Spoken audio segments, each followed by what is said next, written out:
एक बार दो सगे भाइयों के बीच में प्रॉपर्टी को लेकर झगड़ा हो रहा था। वो दोनों इस बात पे लड़ रहे थे कि ये मकान किसको मिलना चाहिए। और जब वो दोनों लड़ रहे थे तब उसके पापा बगल में बैठे हुए हंस रहे थे। तो वो दोनों भाइयों ने अपने पापा से पूछा कि हम दोनों यहाँ पर झगड़ रहे तो आप हंस क्यों रहे हो। तो उसके पापा ने उसे जवाब दिया कि ये तो छोटी सी प्रॉपर्टी है, मैं तुम्हें कल बड़ी सी जायदाद दिखाऊंगा, फिर ये तय कर लेना कि किसको क्या चाहिए। तो वो दोनों बेटे खुश होकर अपने अपने काम पे चले गए। दूसरे दिन वो दोनों बेटे और पापा एक बस में चढ़कर एक गाँव की ओर निकल पड़े और 7-8 घंटे ट्रैवलिंग करने के बाद वो एक गाँव पर पहुंचे। उस गाँव के बीचों बीच एक सुंदर हवेली थी, जो हवेली बाहर से बहुत ही खूबसूरत दिख रही थी। उसके पापा अपने दोनों बेटों को लेके अंदर गए, लेकिन अंदर जाके देखा तो हवेली पूरी तरह से खंडेर हो चुकी थी। तब उसके पापा ने उसे बताया कि ये हवेली भी हमारी ही है। आज से 20 साल पहले जब तुम्हारे दादाजी ने वसीयत बनवाई थी तब ये हवेली तुम्हारे बड़े पापा यानी कि मेरे बड़े भाई के नाम पे जा रही थी, लेकिन उस दिन मैंने लड़ाई करके झगड़ा करके ये हवेली अपने नाम करवा ली। मैं भी उस दिन आप दोनों की तरह ही लड़ रहा था अपने भाई के साथ,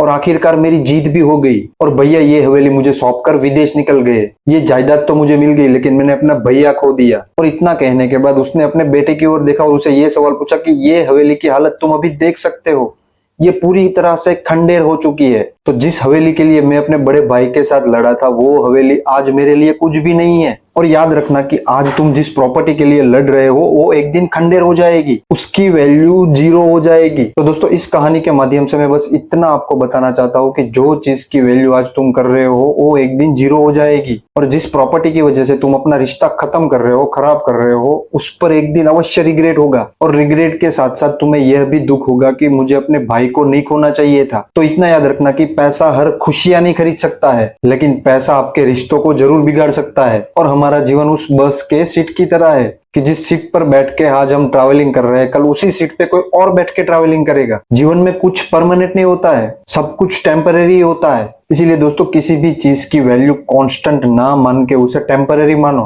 कि जिस चीज की वैल्यू आज है वो कल शायद नहीं भी हो सकती। तो उस चीज के लिए अपना रिश्ता कभी किसी से मत बिगाड़ो, क्योंकि असली जायदाद ये मकान, जमीन और हवेली नहीं है, असली जायदाद हमारा रिश्ता है।